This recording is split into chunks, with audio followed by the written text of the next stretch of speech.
voting leads, that's what you want. That's also, we're taking polls, we're using the polls that are taken of the public generally. That is also true. This is what people want from Congress. They want them to solve problems. As you can see, the people don't think Congress is doing that. This is from 1974. Congressional approval used to be higher because Congress used to do a lot more things in secret. But we passed a whole bunch of sunshine laws in 1974 so we could see everything that they were doing. How many of you think government should be transparent? We should be able to see what they're arguing about and doing. Amen. All right. It's also why you hate them. Okay? Because people do not like to see conflict in government. It freaks them out. And so when we watch the sausage get made, we have a lack of respect for the institution. Even though that's what we want it to be. We want to be able to see everything. So congressional approval has been, not great for a really long time. It's usually at around, 30, 20, has some lows of 9. It had a high of 84 the month after 9/11. Quick decline afterwards. So we don't like the institution. Now, as you guys know, I'm a weirdo who studies political science, right? So I like institutions, right? I like process. I think it's cool. I like the way people work together. Like, I prefer team sports to individual sports, right? I can't watch the NBA because it's all individual. I don't like it, right? I like watching process. Most people don't. And Finno points out this. Most people don't like Congress, but they like their member of Congress. They like their member of Congress. They like the person they're electing, their senator or their representative, enough to re-elect them. And we'll talk about that in just a second. But here's why. Because they provide individual service to the state and to the district. Or at least they claim that they do. Okay? They communicate directly with their constituents. Here's a really cool thing. If you're a member of Congress, you can send a letter to every single person in your constituency for free every day if you wanted to. If you got a letter every 3 months from your member of Congress, would you feel that was good communication? Yeah. I think it's pretty decent, right? Getting something in the mail, that's nice. Most of them don't do it, which is silly. If you ever run, you should take advantage of it, right? I will. The franking privilege is enormous. All right? They communicate with their constituents, and we have a personal bond with them because we know their name. Right? When you know somebody's name, you feel like you kind of know them, right? And so you develop this personal bond. We don't have that with an institution, with Congress. They also have really high visibility locally. If they come to town, then local news covers them, and they do so uncritically. So they say, hey, Representative Cole's in town. He's here opening this highway. He's visiting orphans. He's at a cancer ward, right? I mean, and you're like, oh yeah, he's a good guy. He's a good guy. Because they cover them completely uncritically. They're cutting ribbons. They're visiting veterans. All right? And then nationally, is that what we hear about Congress? No, right? Congress at each other's throats. The latest contention on the floor. Right? And we see all the people who are grandstanding, giving speeches on the floor, getting their message across, advertising. Members of Congress come home and advertise. They also claim credit. One of my favorite things, literally in the last 5 months, okay? Congress passed an infrastructure project. Are you guys aware of that? Do you know what infrastructure is? Yeah, you tell me what's infrastructure. Roads, highways, internet connection, plumbing, high lines, all that stuff. That's all infrastructure, okay? So Congress passes this really big infrastructure project,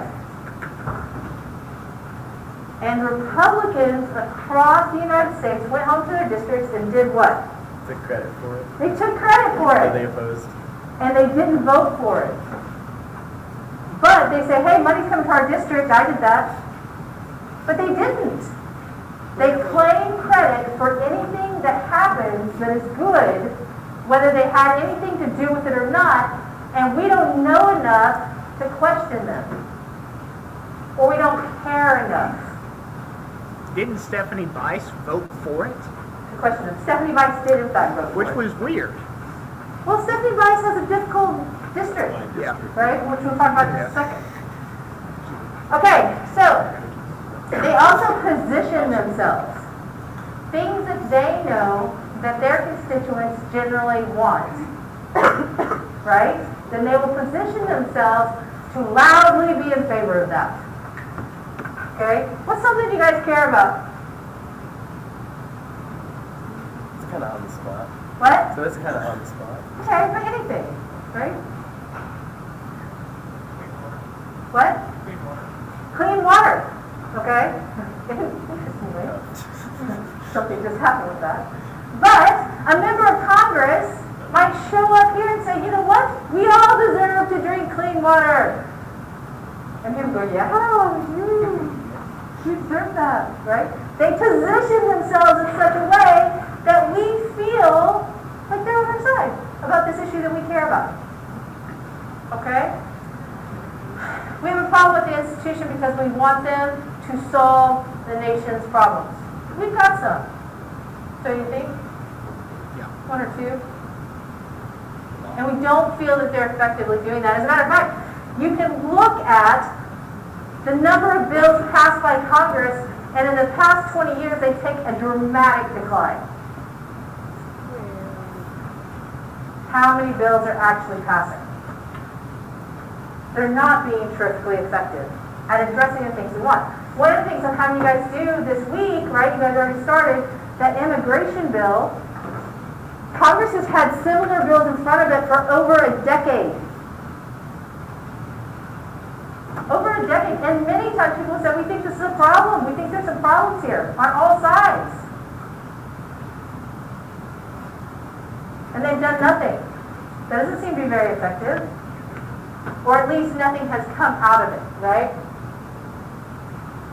We don't see it as an open and fair policy process. Now the truth is it's very open. It's incredibly open. But we don't understand it because we don't pay attention. Right? Because we don't learn enough to know enough to be able to understand what they're doing. And so we say, oh yeah, that's not right. Because we don't understand. And we're not taught. So part of what you're doing in committee this week is being in committee. Understanding a little bit about the process. And we can't bond with them. It's not one person. It's not one person. It's an institution. So incumbency is going to increase the chance of re-election. That advertising, that credit claiming, that position taking. Oh yeah, and incumbents, the great thing about being an incumbent is people come to you and say, hey, did you need some money to run again? They don't come to me and say, hey, would you like some money to run? And so they outspend their opponents 12-1. That's a pretty good deal. If you're already in office, people come to you and give you money. 12-1. They're also held by districting, particularly gerrymandering. This is the current maps that have been approved. Now, Missouri, Florida, and New Hampshire, those are still kind of in the process. They're not quite approved yet. This is on 538. But I want you to look at what their lean is, right? And what the size of them is. So, for example, if you look here in Texas, there's El Paso. right? It's a little dot there in the corner. And then there's this giant swath of West Texas. Yeehaw. Who wants to represent there? Sounds awful. I mean, look, you have to travel the entire thing up and down, So and like- nobody's there, Yeah. right? You have teeny tiny districts that are in cities that have the same kind of population. But I want you to look particularly at Oklahoma. See that district in the middle? Okay, Stephanie Rice's district. It was Kendra Horn's district. Okay? It's been redistricted with this map so that South Oklahoma City is now in 3 different districts. South Oklahoma City is in 3 different congressional districts. One, that middle section. One, this big, large western section that goes all the way up to Enid and the Panhandle. So they would split it. And one that goes south of here and includes Norman. Yeah, South Dakota and North Dakota only have one district. they do. And so does Wyoming and Montana. I bet gerrymandering's not a problem there. And so does Vermont, actually. No, New Hampshire, sorry. Several of them do. And they have 2 senators, so they have 3 representatives. A lot of times they treat their senators like representatives, right? But looking at this again really closely, what do you think about that? The splitting of South Oklahoma City. Why is that important? What would happen if South Oklahoma City were all in one district? Yeah. Well, that's where the highest population of registered Democrats would be, so they split it 3 ways. It's unlikely that they'd be able to take over any one of those districts, Okay, the highest percentage, other than Norman, other than Norman. which is in a different district, Yeah. right? And Midtown Oklahoma City, so it's got one district here. Democrats in the state, and so therefore it's really unlikely that the Democrats can win, because that South Oklahoma City has been split 3 ways. What else do you know about South Oklahoma City? Anyone?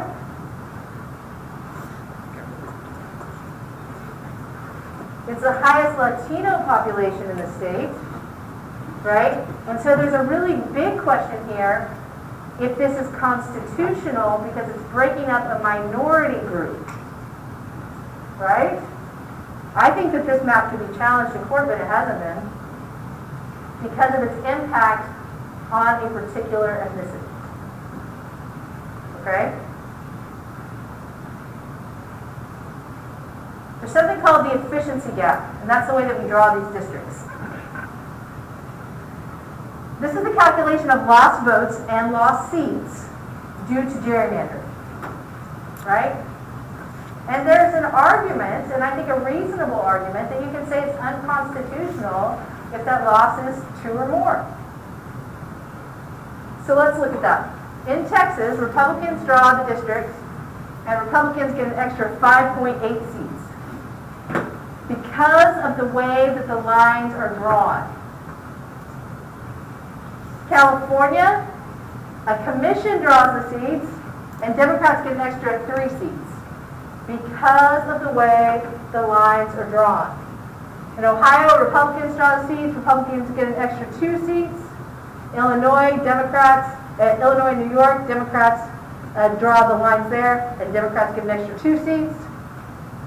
In Georgia, Republicans draw the line, and Republicans get an extra 2 seats. In Wisconsin, the court draws the line, Republicans get, actually they just confirmed, they didn't draw it, an extra 2 seats. New Jersey, a commission did it, Democrats get an extra 2 seats. South Carolina, Iowa, Tennessee, Republicans draw, Republicans get 1 to 2 seats, 1.5, 1.7. And in Connecticut, court approved 1.5 seats to the Democrats. What I'm saying here is this isn't about turnout, which we've talked about, right? You guys are the ones who aren't turning out. 18 to 29-year-olds are the issue. Over any ethnic group, over any sex issue, anything. Religion, nationality, it's youth. You guys are the ones not showing up. But I'm not even talking about that. I'm just saying we are drawing the lines of current voters in such a way as to disenfranchise those who are going to the polls at that level. Eric? Do you think the Republican Party would still have as much power if these people voted? No. Just because that's just the way that the map looks, right? The lecture that we had from Sunshine Hilligus, right? She showed that if 18 to 29-year-olds voted, the map would be different, right? And I'm not saying many of you are Republicans, many of you are Democrats. I'm not saying this is one way or the other. I'm just saying that in terms of current policy preferences, young people tend to align with the Democratic Party more. Their goals that members of Congress have, Mayhew says that they are single-minded seekers of re-election. Fenno, who we've talked about, Fenno's paradox, and who we'll talk about again, just a hint, a really nice man who I ask questions about on exams. He says, yeah, they have those goals of re-election, but some of them also want to create good public policy. Now, again, I was kind of told I was coming out of nowhere to ask what you care about. But that's fair, but you do have a topic due this Friday, so you should be thinking about that, right? It's not so out of line. But what you think is good public policy is not necessarily what I think is good public policy. That doesn't make it, I'm not saying, but there's no such thing, I'm not saying that this is bad public policy or whatever. I'm just saying that their intent is to make what they think is good public policy. I'm not making a subjective judgment call on that, okay? They want to make what they believe to be good public policy. And then they also want power in the chamber, in the body. These are other things that they seek. House incumbents almost always win. And I want you guys to think about this. In 7 months, is that right? What month is this? Yes, it's 7 months. There will be 435 seats for the House of Representatives up for election. And there will be 35 senatorial seats, 2 in the state of Oklahoma, up for election. 435 plus 35 is 470 seats. If people went out and voted and paid attention to who was running, could you throw everybody out and change what Congress looked like? Yes? At the primaries. Oh, and you can, yeah, add the primaries in there too. At the primary level you can change right Does there. that determine who wins to an But incumbents at the primary level are even more successful. But the way our districts have become set up, a lot of times if you want to win in a Republican-leaning district or a Democratic-leaning district, you have to win the primary first. Right? It's going to be a Democrat or it's going to be a Republican. But who's the candidate going to be? House incumbents, if you take out those who have only been in office one term, it's not just over 90%, it's 98% of the time. You're in there back-to-back 2 terms, and you're pretty much never leaving until you decide to. Senate incumbents also win most of the time, but it's usually a closer margin, okay? So in other words, House incumbents win something like 70 to 30 all the time across the board. Whereas Senate, it's more like 55-45 or 52-48 because the states are more diverse than the way that we draw these districts. So how do these members of Congress make decisions? They talk to their constituents if it is a salient issue. Now, you guys, here's your first vocabulary word of the day, and there will be 2, okay? The first one is salient, okay? Salient means issues that the people know about and care about. All right? So, if I were to ask you this question, how many of you have an opinion about abortion? Raise your hand if you have an opinion about abortion. Pretty salient issue, right? How many of you have an opinion about trade with Singapore? Not a salient issue, right? So members of Congress do not listen to you or to their constituents on anything except for the most salient of issues. They listen to their party, their colleagues, interest groups, caucuses, their staffs. Fedor talks about this. Now, let's imagine that you guys say, hey, Rowlett, we've been thinking, you should run for Congress. Woo! And I say, I should run for Congress, but gosh, who'd support me? And you guys say, we would! And I say, really? You like me? And you say, yes, we think you're great. And we have some money we can give you to help you do that. And I'm like, really? 50 cents. Well, let's get started, right? And I go through that process, starting with you guys. You guys are my first group of people to do this. You're my personal group in the middle. And so whenever I talk about my districts, I talk about students at the University of Oklahoma, right? You're my personal constituency. You're the ones who encouraged me to run. Now, that primary constituency is who I had to get on board to win the nomination for the party, whether it be Democrat or Republican. That primary constituency, I had to get through that hurdle, okay? So, if I'm running, who might I reach out to on the Democratic side to win the primary? Maybe like different factions of the party. Such as? Like you might, let's say, throw in environmental policy to appeal to green. Okay, so maybe I have a really strong green energy contingent here, right? And so, they're reaching out to me and they're like, where do you stand on this? And they like me and they back me. What else? Kathy Taylor, Brad Henry, Okay, Kathy Taylor, Brad Henry, people who are prominent Democrats. But what issues? What issues? What? I've given you one today. There's clean water, right? You can always go with that. Okay, but what else? I hear mumblings. What? Anything? I'm just asking about personal constituencies of people in your district, right? Personal constituencies are those people who were behind me, my supporters, who got me to run in the first place. So like So that's only you guys, okay? You guys were that for me, okay? My primary constituency is those people that I need to get to vote for me to win the nomination. So on the Democratic side, maybe I go to environmental groups, I go to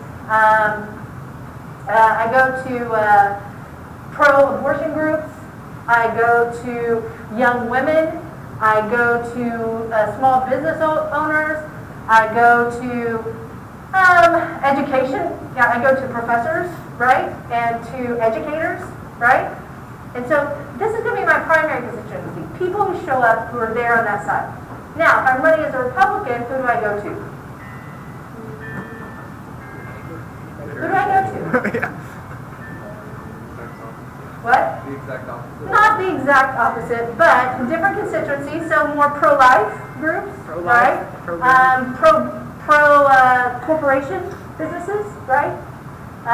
Anti-tax groups, right? They're in the neighborhood. Chamber of Commerce is going to be more with me, okay? And so this is my primary constituency, people who show up. And so when I'm describing my district, I talk about the students at the University of Oklahoma, and then I talk about this other group of people, right? Educators and small business, the industry and corporations and innovation that we have, pro-choice or pro-life, right? So this is what I talk about whenever I talk about my primary. My re-election constituency is 50 plus 1%. 50% plus 1 of the district. And so who's that? I'm going to go a little bit further. My district, you saw it. I mean, I'm in that Tom Cole district, right? That includes a lot. Okay, let me show you, in case you didn't see. I'll show you my district here if I'm running. Can we make campaign signs, Yeah, go right ahead. campaign ads? Okay, so this district down here, at the bottom of Oklahoma in the center, that's this district, okay? It includes Tinker Air Force Base, it includes Fort Sill, it includes a lot of wind farms, right? So maybe I'm going to be looking at them for a part of that, right? It includes a lot of oil and gas interests, it includes a lot of farmers, it includes a lot of small towns. Am I going to talk about rural education to get reelected? Yes, I am. Absolutely I am. That's my re-election group, okay? And then finally I describe my district, to include everything. Well, we have a couple places, we have mountains and farms, we have a pretty big little city, Norman, huh? Arbuckle fried pies, too. We have fried pies, we have Falls Creek where you can go as a child and get pregnant. Baptist breeding grounds. But my point is, if I describe my district the way that I see it, right? From this very small knot, whenever I think about my district, I think about you first. So think about who your representative is thinking about first. Who do they think about first, or even second? Are you in that group? How do you represent your district? Then I also pointed out the members of Congress run for Congress by running against the institution. Here's a perfect example of that. Jim Inhofe, do you guys know who Jim Inhofe is? How many of you know who Jim Inhofe is? Okay, 12, good. He's a senator in the state of Oklahoma who is about to retire, right? And so there's going to be a special election to take his seat in November. But about 14 years ago, Inhofe ran this ad that I wish I could find because I believe it is the most perfect political ad I've ever seen. Okay? I want you to imagine it. The bright, beautiful, crisp, early September day in Oklahoma. The sun is golden. Jim Inhofe is walking through the fields. The sun wreathes him in a golden nimbus as it reflects off the golden shafts of wheat. There's an old-fashioned windmill next to a well as he walks up the steps to a log cabin. And he walks up to these steps and he sits down and he says, "Send me to Washington to represent Oklahoma values." Fantastic. And it didn't matter anything that he said before, because at this point he'd been in Washington for 30 years. But the way that ad presented it was, he lived in this log cabin amongst these fields of wheat. These are the Oklahoma values that he's going to put up. Perfect. It's a perfect ad. And he runs against the institution. Those Washington values, they don't know. Right? The Oklahoma values. This is what we need. So, I have a question for you. How should an elected official represent? How should an elected official represent? Now, the first is a trustee. So, if you guys were electing me, the idea is, hey, we're going to elect her. We think she knows what she's doing. We're going to let her make decisions that she thinks is best, right? Or you might say, hey, we're electing her because we think that she'll come back and talk to us, a delegate, to do exactly what it is we want. Or a politico. Someone who, this is live, polls live, someone who does what they think is best most of the time, but on salient issues, comes back to their constituents. Whole life.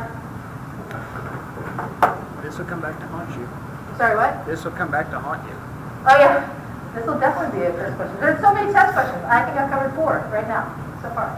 This is definitely one of them. I wrote down. The next part of this is how Congress represents as a whole. There's this idea of descriptive representation, which we'll talk about in just a second. That's where Congress as a body, as an institution, looks like you guys as a whole, or the country as a whole. And this is what's important, okay? Can I descriptively represent this class?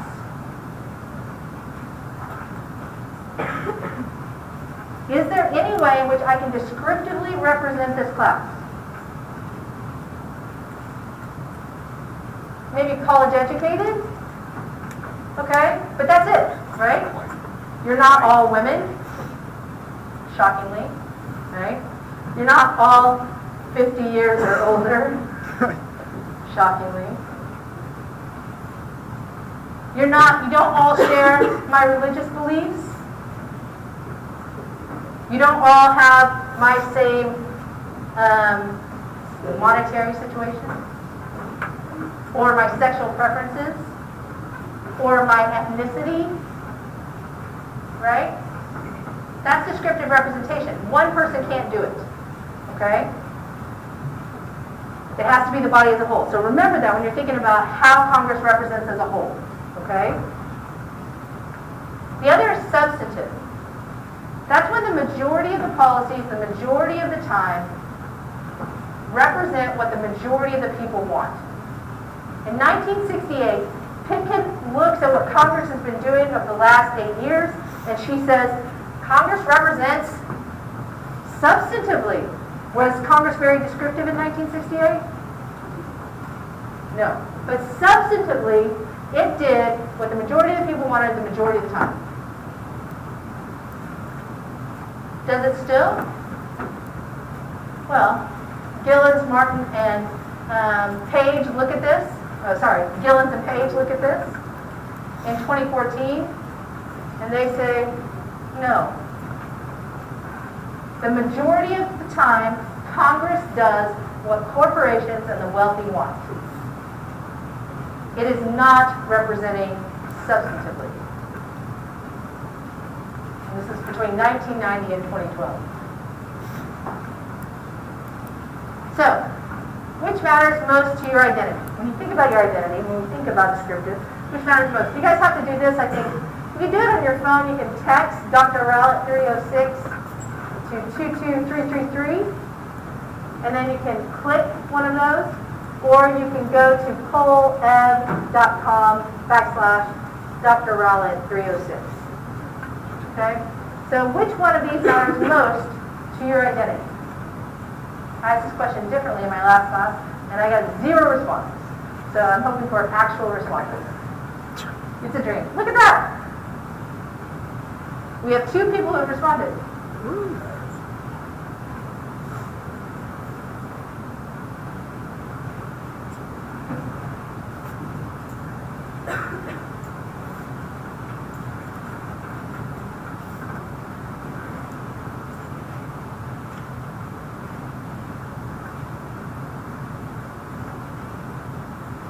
It's kind of fun to watch, actually.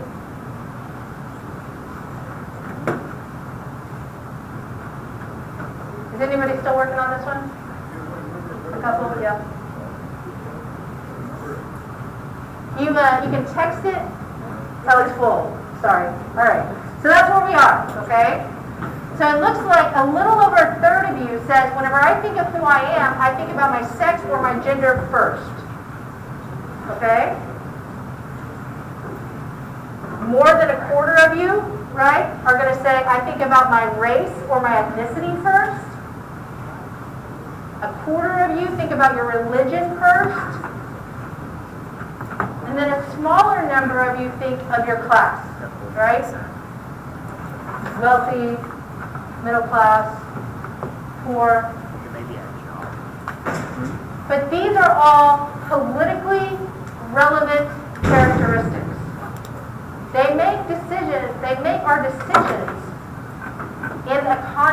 right? We make our decisions in a context. For example, there's a woman from Nevada that ran for Senate in 1972. She won. So I kind of, there's the lead. She wins, right? But the question is, why does she run? It's 1972. There's barely any women in Congress at this time. It's because she was a massive rancher in Nevada. She owned tons of land. She was a widow. And she goes to the bank and she says, hey, I've got this piece of land and I've got this piece of land. I would like to buy this strip of land that's in between. I'm cash poor, asset heavy, as you can see. Give me some money, right? So what do? You go to the bank, you ask for a loan. They give you a loan, right? If you can show that you can support it. She does. They say, oh yeah, this is great, we can't wait to give you money. Where's your husband? She said, dead. They said, well, he needs to sign this. Do you have like a brother or a father who can do that for you? And she said, I own this land. I'm buying this land. I'm not going to have somebody else sign on it. And they said, well, we just don't loan to women. So she ran for Congress. And the very first thing she did was she got on a banking committee and proposed specifically a bill that said it's illegal to discriminate on the basis of sex in lending. It passed unanimously in Congress. So the question is why wasn't that already a law? Why wasn't it already a law?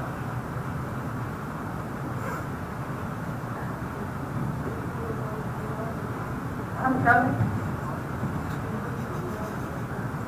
Because there were no women in Congress, right? Or there were very few. And certainly there was no one who had had that experience, right? And so a lot of our descriptive characteristics, the reason they're important is because they're important to the experiences that we have. We can talk about the fact that in the 1970s, 75% of the people in Congress were veterans, as compared to today, it's 12%. Experience, professions, those things matter, right? And it matters in terms of the types of bills that you author or the amendment process. The committee, you're going to be in committee today or on Friday, okay? And your experiences matter in terms of the way that you amend things or think about things. Right? We talked about this. The way that we see the world. It also matters, secondly, this is your second, are you ready? Second important vocabulary word of the day.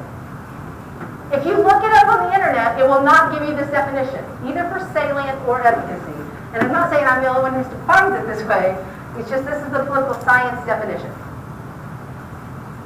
Efficacy is the connectedness between the people and government. If you do not see anybody in government that looks like you, then it's always going to be them and us. Right? You are more connected. Government becomes more us if we can see ourselves in government. Efficacy. Okay? If people see themselves, see government as us, and they also trust the government more. Here's the number of women in Congress.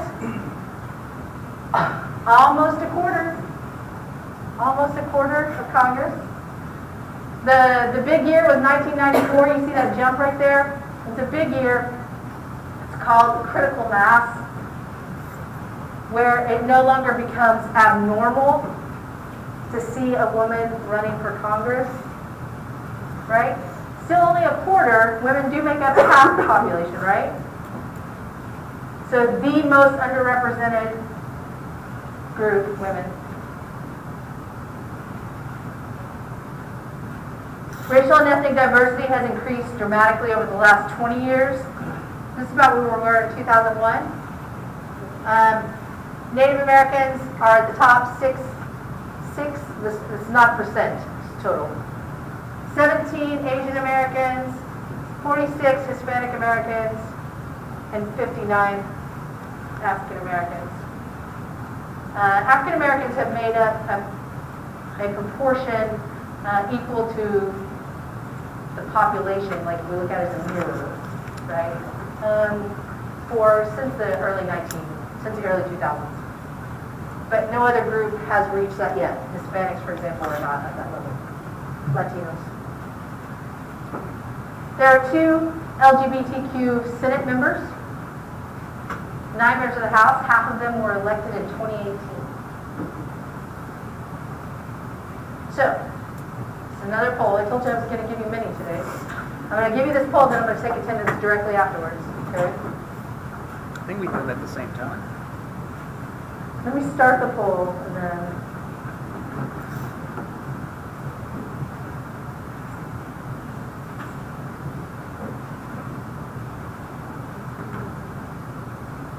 Okay. I've started this poll. Which do you think is more important in terms of representation? Substantive representation, descriptive representation, district level representation, or national interest representation? Can we take attendance too? It's not quite activated yet. Hold on a second. It's still circling. Sorry, guys. It acts like it wants to go. It just hasn't yet. Oh, it's going now. Give it a minute before you do it, just in case. I'm going to cut this off at a minute, so get in on the poll.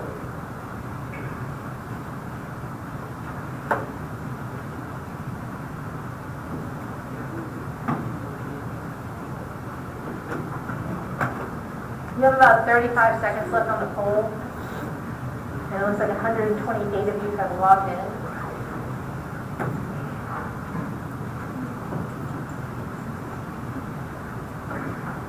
Getting closer, 142.